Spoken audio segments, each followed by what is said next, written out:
Hey, tonight you are going to dive into the life of a pirate in the Caribbean.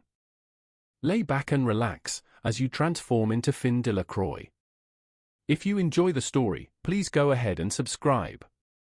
The salt-laced wind, a constant companion in your 17 years, whispered secrets of distant shores through the open window of your opulent estate bedroom. It carried the cloying scent of molasses from the sugar cane fields stretching beyond the manicured gardens, a sweet, heavy perfume that had once symbolized your future now felt like a shroud. Below, the rhythmic clack of servants' heels on polished mahogany, the muted murmur of your father's ledgers being read, the soft rustle of your mother's silk as she prepared for another tedious social call, each sound a link in the chain that bound you. You traced the intricate carving of the mahogany bedpost, the polished wood cool beneath your fingertips, a stark contrast to the burning impatience in your gut. The Caribbean sun, a benevolent tyrant, beat down on the red-tiled roof, its warmth a stark reminder of the freedom you craved, a freedom denied by the very wealth it created. You tossed the silk sheets aside, their coolness a fleeting comfort. Your reflection in the ornate looking-glass showed a young man, lean and agile, with eyes that held a restless fire, a stark contrast to the placid, well-fed faces that usually graced the Delacroix dinner table. You saw the nascent hunger for something more, something wilder, than the endless cycle of harvest, trade, and polite society. A knock, soft and deferential, interrupted your reverie. "Are you ready for your riding lesson, Master Finn?" The stable master's voice, a familiar drone, drifted through the door. You sighed, the sound escaping your lips like a deflating balloon. "Yes, tell him I'll be down directly." You pulled on a fine linen shirt, the fabric a soft caress against your skin, and breeches tailored to perfection. Each garment felt like a costume, a uniform for a life you didn't want. As you descended the grand staircase, your gaze lingered on the massive oil painting that dominated the landing, your ancestors, stern-faced men and women, their eyes silently judging, their legacy a suffocating weight. In the stables, the scent of hay and horseflesh was a welcome reprieve from the perfumed air of the house. You ran a hand along the sleek flank of your mare, Ilara, her coat a rich bay, her eyes intelligent and curious. She nudged your palm, a soft wicker rumbling in her chest. "Good girl," you murmured, burying your face in her mane, inhaling the earthy scent of her. The stable master, a grizzled man named Silas, adjusted your stirrups. "Fine day for a ride, Master Finn. Keep to the main paths, mind. Some of the newer hands aren't as vigilant about the undergrowth." You merely nodded, your attention already drifting. The main paths, the same paths you'd ridden 1,000 times, leading to the same vistas, the same predictable scenery. Your gaze, instead, drifted towards the distant, shimmering line of the sea, a vibrant turquoise meeting a deeper sapphire. That was where the real paths lay, the uncharted territories, the untamed waters. Later that evening, as the tropical twilight painted the sky in hues of orange and violet, you found yourself on the Widow's Walk, a telescope clutched in your hand. You scanned the horizon, past the familiar outlines of the merchant ships, past the distant glint of the Royal Navy's patrol. Your heart quickened as a smaller vessel, its sails dark against the setting sun, danced on the waves, a rogue against the ordered world. A sloop, fast and nimble. It moved with a purpose, a predatory grace that spoke of freedom, of defiance. A sudden, undeniable certainty solidified in your mind. This was it. This was your escape. The next few days were a blur of furtive preparations. You liquidated a small cache of inherited coins, a secret nest egg your grandmother had left you. You studied tide charts, memorized the constellations. You spoke in hushed tones with old Manolo, a retired fisherman who occasionally sold his catch to the estate, his face a roadmap of sun-baked wrinkles, his eyes holding the wisdom of the sea. "You want to sail the deep waters, boy?" Manolo's voice was a gravelly rasp, his gaze piercing. "It's a harsh mistress, the sea. She takes as much as she gives." "I know," you responded, your voice steady, though a tremor of anticipation ran through you. "But she also offers freedom." Manolo grunted, a sound that could have been approval or skepticism. He told you of a small, forgotten sloop, tucked away in a secluded cove, barely seaworthy but fast. He spoke of currents, of hidden reefs, of the best routes to avoid the Navy patrols. He taught you how to read the wind, how to mend a sail, how to tie knots that held against the fury of a squall. He saw the fire in your eyes, the same fire he'd seen in young men who sailed off to meet their destiny, for better or worse. The night you left, the air hung heavy and humid, the moon a sliver of silver against a velvet sky.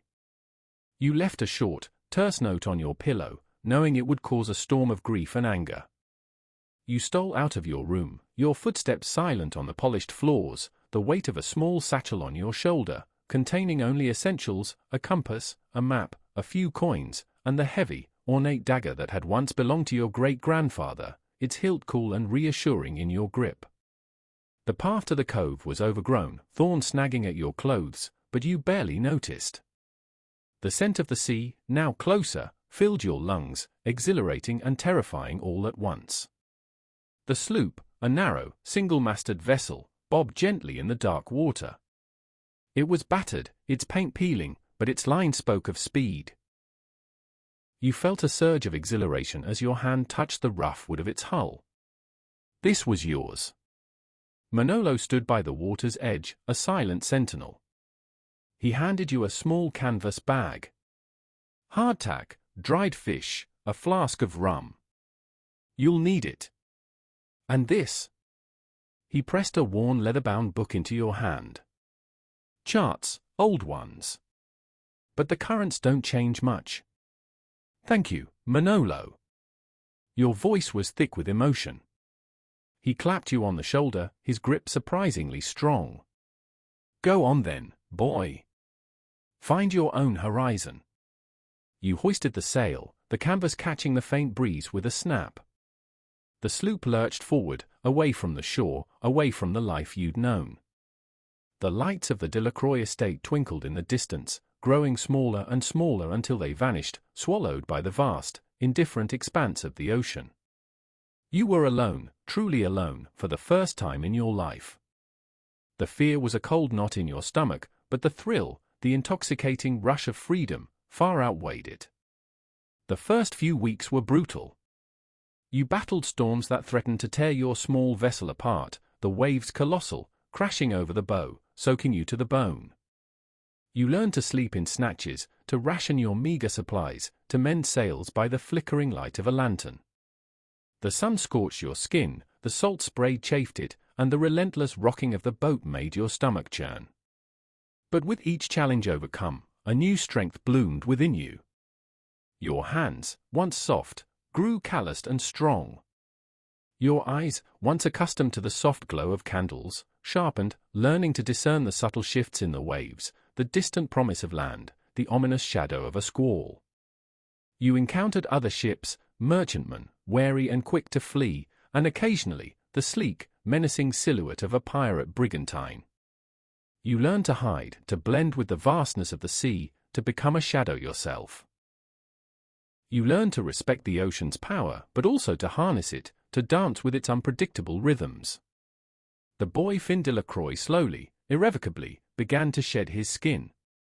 One sweltering afternoon, adrift in the doldrums, the air thick and heavy, you spotted a plume of smoke on the horizon. Curiosity, a powerful motivator, tugged at you. As you drew closer, the scene that unfolded was a brutal tableau. A small fishing schooner, its sails tattered, lay listing, smoke curling from its splintered deck. A larger, heavily armed brigantine, flying the black flag, was already pulling away, leaving destruction in its wake.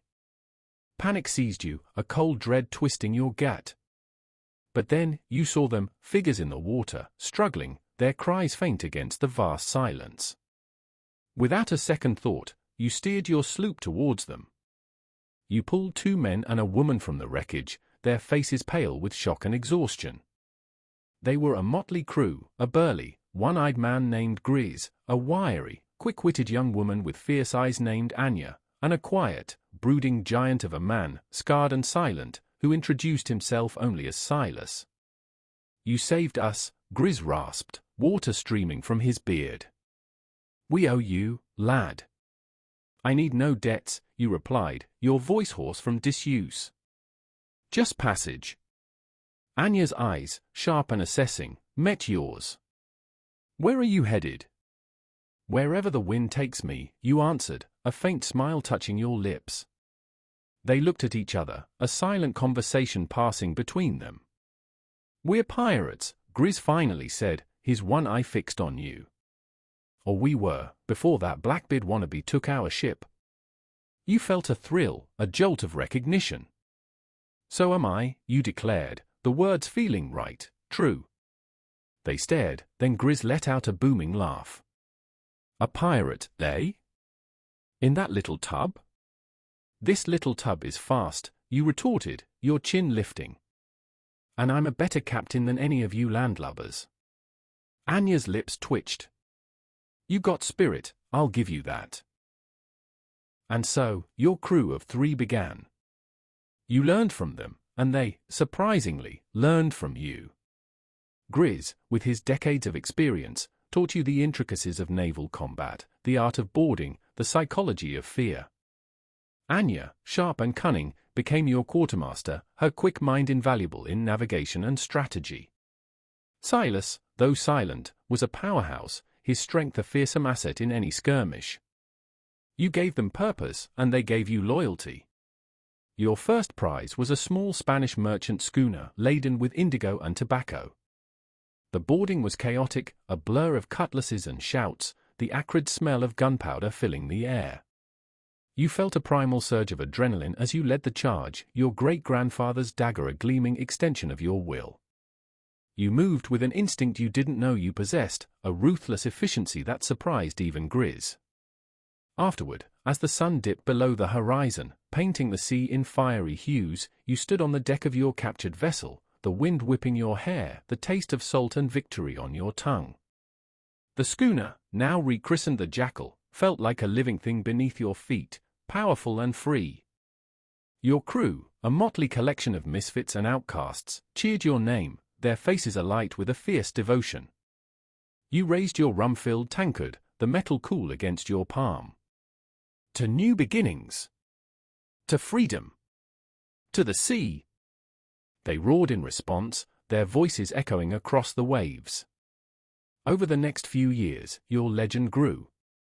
You were ruthless but fair, cunning but bold. You knew when to strike and when to fade into the shadows. You plundered Spanish galleons laden with gold, English merchant ships carrying silks and spices, and French frigates bristling with cannons. You never targeted the poor, never harmed women or children, a code of conduct that earned you a strange respect even among your enemies.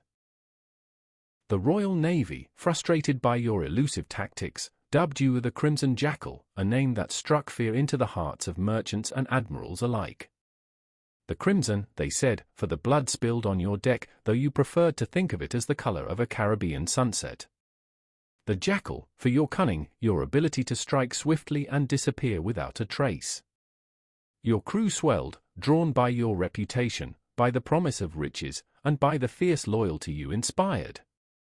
They were a family, bound by shared danger and a common defiance of the world. You gave them a life they could never have dreamed of, a life of freedom and adventure, and they, in turn, gave you their unwavering allegiance. You were no longer Finn Delacroix, the pampered heir. You were the Crimson Jackal, the most feared pirate in the Caribbean. One sweltering morning, as the Jackal cut through the azure waters near Tortuga, a lookout shouted from the mast. "Sail ho! 2 of them! Merchantman, by the looks of it!" A thrill surged through you. Good. Set the sails, Grizz. Anya, prepare the boarding party. Silas, ready the cannons. The crew sprang into action, a well-oiled machine. You stood at the helm, the wind a living thing against your face, your eyes scanning the horizon, a predatory gleam in their depths. The chase was exhilarating, the merchant ships, laden with cargo, struggling to escape. But the Jackal was faster, sleeker, a shark in pursuit of its prey. As you drew closer, you noticed something peculiar. One of the merchant ships, though flying the English flag, bore the distinctive crest of the Delacroix Sugar Company on its mainmast. Your stomach clenched, a cold dread mixing with the familiar thrill of the hunt. "Grease," you commanded, your voice tight. "Hold fire.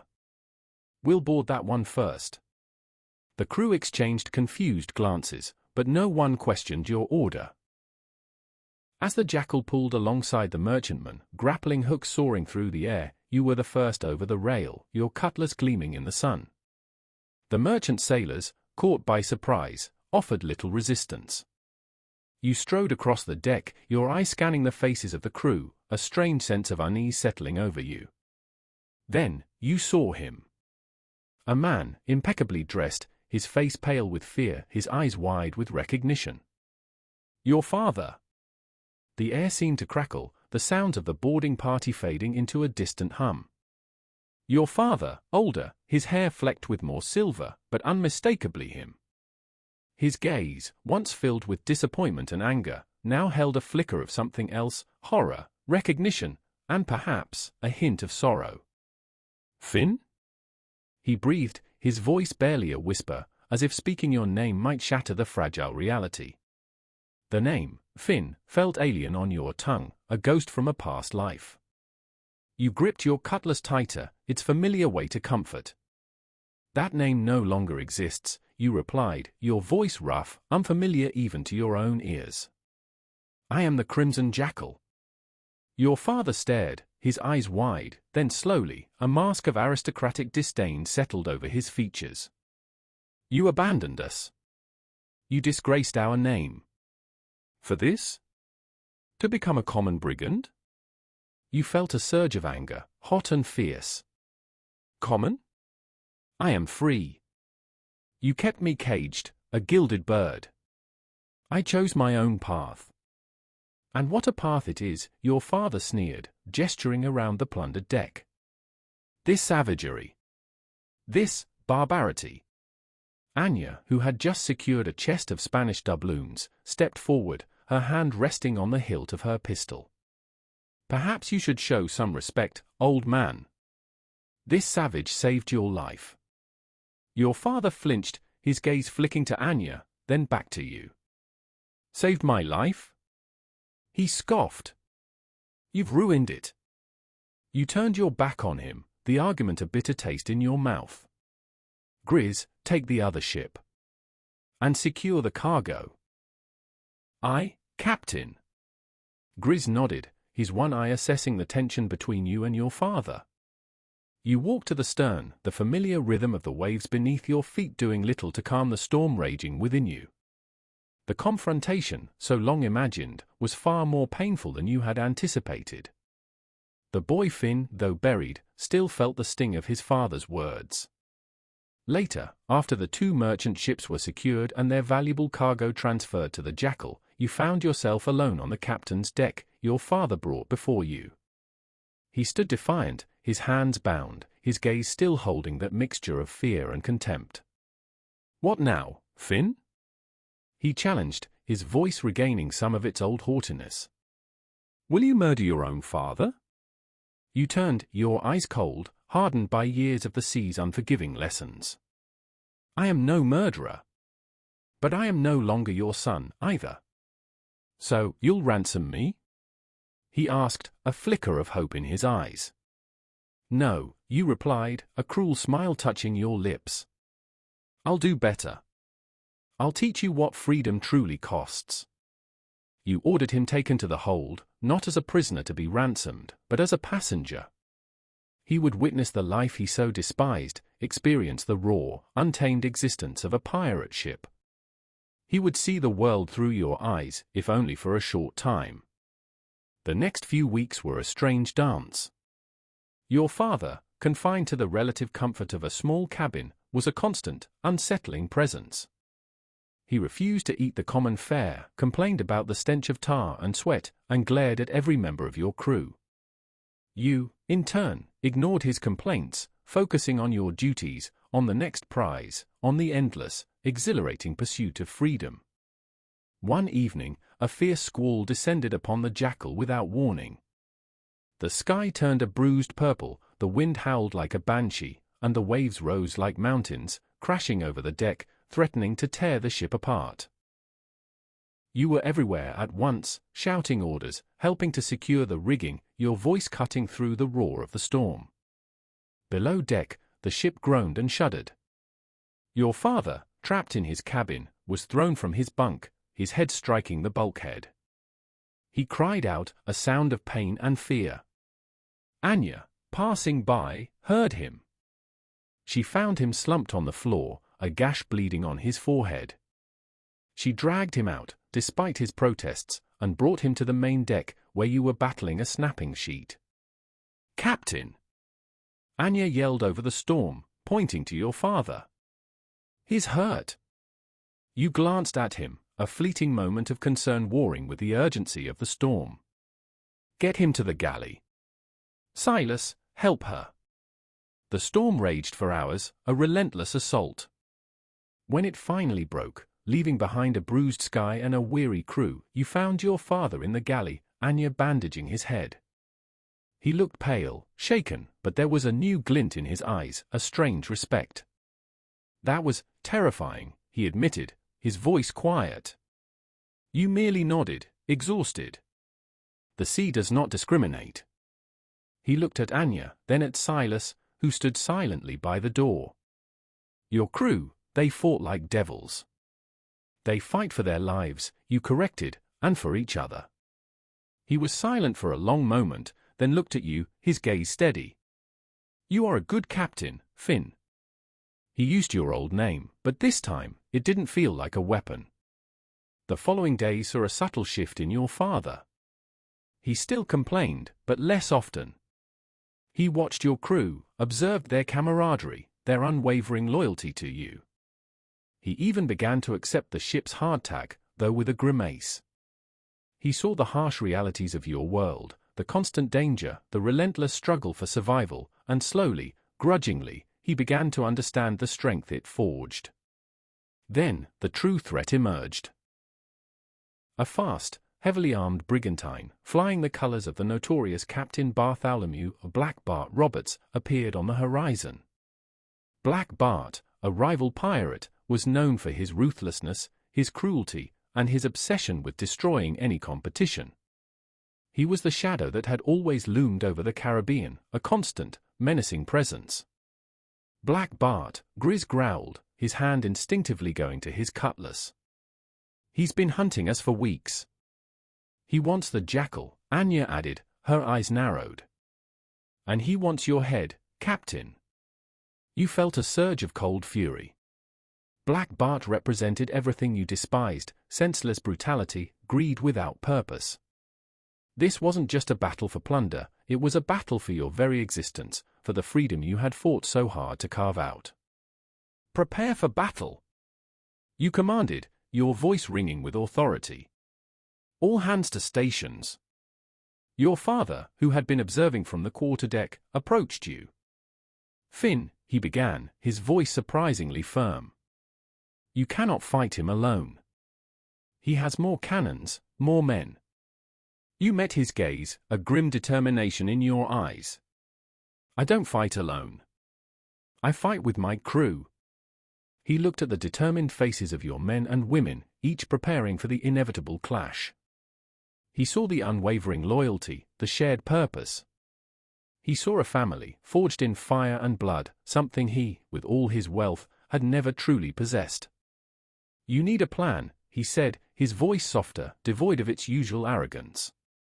Something more than brute force. A faint smile touched your lips. Perhaps you can be of use, father. You know the Spanish trade routes, the currents around the reefs. He nodded, a spark of something akin to excitement in his eyes. I know them better than any man. The battle was ferocious, a symphony of cannon fire, splintering wood, and the screams of men. Black Bart's brigantine, the Royal Fortune, was indeed superior in firepower. But you had a plan, a cunning strategy born from your father's knowledge and your own years of navigating these treacherous waters. You led the Jackal into a narrow, reef-strewn channel, a place where larger ships dared not venture. The Royal Fortune, arrogant and confident, followed, its cannons blazing. But you knew the hidden passages, the treacherous shoals, the currents that could tear a hull apart. Your father stood beside you at the helm, his eyes scanning the water, calling out depths, guiding you through the labyrinthine passage. He was no longer the pampered heir, but a man fighting for survival, for his son. "Hard to starboard!" he yelled, his voice hoarse, pointing to a barely submerged reef. "Now!"